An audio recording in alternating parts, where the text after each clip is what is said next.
Khawatine wa Hazrat, Salam Alaikum. It gives me great pleasure to be back in Lahore, the birthplace of Pakistani heroes and heroines, including, of course, Asma Jahangir, whose legacy we commemorate, along with her remarkable and important life through this conference. And I'd like to thank Asma's family, the conference organizers, and this very distinguished panel for bringing us together today to discuss these very important issues. And ladies and gentlemen, as I thought what I wanted to say to you today, I decided that the heart of the issue is something that is not very diplomatic. It's uncomfortable conversations. Uncomfortable conversations. And in talking about uncomfortable conversations, I am going to raise probably one of the most taboo issues for a British High Commissioner, and that is cricket. Cricket. Not a subject we've heard so far on our panel, but an important one for many of us.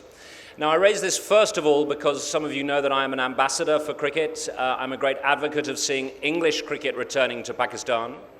And recently I had to speak out and have an uncomfortable conversation myself about a wrong decision of the England cricket team in touring. And I learned that when I speak out about issues relating to Afghanistan, to girls' education, to climate change, it doesn't attract nearly as much attention as when I speak out on cricket. But the real point is that something else has been happening recently on cricket that I think really brings out why uncomfortable conversations are so important. And there is a man called Azeem Rafiq, who is a cricketer of Pakistani heritage who has played for Yorkshire and has recently caused a very, very important conversation in the UK about racism in British sport and in cricket.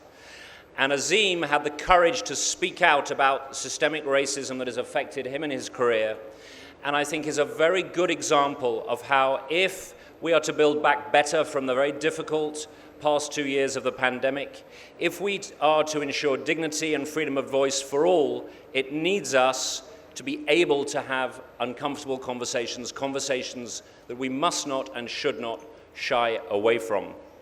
Now, of course, the Constitution of Pakistan provides fundamental rights, which include freedom of speech, freedom of thought, freedom of information, freedom of religion, freedom of association, and the freedom of the press. And we need to reaffirm our unwavering commitments to the core values and principles set out in the Constitution of Pakistan. And as of my esteemed colleagues have already said, that is in key part a role of the Chief Justice and the judiciary here with us on the panel. As Pakistan reaches 75 years anniversary of the country, it's having the right conversations, those uncomfortable conversations like the ones today, that are crucial to building back better. Now, for the UK, promoting democracy and defending democratic freedoms are fundamental to our foreign development and international policy. We believe that strong democratic institutions and accountable governments which uphold universal rights and the rule of law are key building blocks for secure and prosperous states. And there are three specific issues I'd like to quickly run through, which are going to be part of this conference, part of the discussions in the next 2 days. The first is gender and the dignity of equality of gender. The UK is unwavering in its commitments to gender equality and women and girls' rights, particularly given that COVID-19, the pandemic, has exacerbated existing inequalities and disproportionately impacted the lives of women and girls across the world. No country will prosper if the potential of half its population is not harnessed. The World Economic Forum's 2021 Global Gender Index ranked Pakistan 153 out of 156 countries on this issue. So improved representation of women in Parliament, in courts, as the Canadian High Commissioner has just said, in schools, these are key to setting strong benchmarks on the participation of women in the decision-making structures. And let me mention, as I'm prepared to have uncomfortable conversations, ladies and gentlemen, that on this panel, beyond the organizers and my two wonderful colleagues, Andrula and Wendy, I think there are too many men in suits talking to you. So we must call out the manels. Thank you, Andrula. Ladies, you're allowed to applause at this point. I say this as a husband, as a son, as a father to women, and I think more women representation is very important in these events.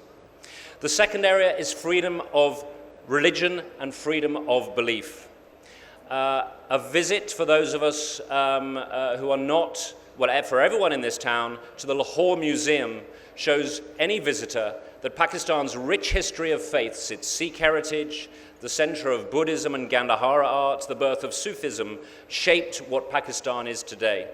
In this context, we must condemn continued attacks on minorities, their places of worship, which is unacceptable, and the judiciary's actions to counter violations of minority rights is commendable, particularly the 2014 Supreme Court judgment, which constituted a commission for minorities, and the empowerment of that National Commission for Minorities and ensuring it is enshrined in law is now a key task. I'd like to appreciate the work of Dr. Shoaib Suddle through the one-man commission on minority rights, including improving the response to attacks against minorities and their places of worship. And I'd also like to mention forced conversions and steps taken towards more progressive laws and robust protection measures to hold those responsible accountable. I hope that legislation criminalizing forced conversion is finalized to ensure children and young people are protected. Third and finally, ladies and gentlemen, is media freedom. And free voice is essential. People must be able to discuss and debate issues freely, to challenge their governments and to make informed choices supported by access to information provided by a strong, robust and independent media. Dissent is a sign of weakness. Dissent is a sign of strength, not a sign of weakness. A sign of strength, not a sign of weakness. The UK has long supported media freedoms, both at home and abroad, and our Global Media Freedom Coalition, run with the Canadian government, was launched in 2018 and demonstrates, I hope, a new wave of action on this. As you've heard, Pakistan ranks 145 out of 180 countries in the 2021 World Press Freedom Index, and that is why the approval this week of the Journalist Protection Bill is so welcome, and we look forward to its passage into law, its full enforcement in the spirit of that law.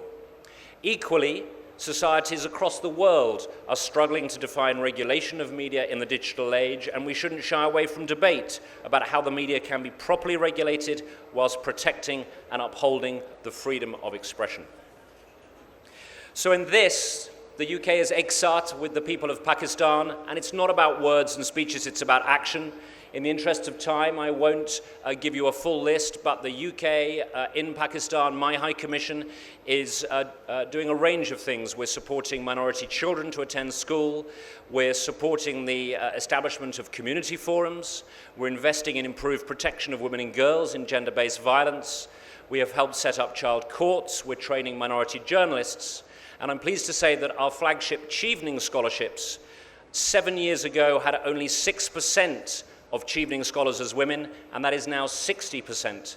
From 6% to 60% women as Chevening scholars, and we now award, thank you, we now award the top Pakistani female candidate the Asma Jahangir Award each year, and last year in a tie, 2 Chevenings got the Asma Jahangir Award. So in conclusion, to bring me back to uncomfortable conversations, this is not something you generally associate with diplomats. There is a famous definition of a diplomat, that is someone who tells you to go to hell in such a way that you want to ask for directions. Now, I hope I don't always conform to this, but my point is that on these issues, we have to be prepared to speak truth to power and to have those conversations. Ladies and gentlemen, the partnership, as you know, I care about it deeply between the UK and Pakistan. This is a country that I love living and being in, and our partnership is historic and deep. We're walking this journey in belief, in understanding, with a view of dignity and voice for all Pakistanis. What unites us is far greater than what divides us. We have a long history, but we should look to the future. Being ek saath in our aaj, in our kal, will create a better and more equal world for all with dignity. Pakistan की कामयाबी इंसानी हकूक़ बहुत अहम है.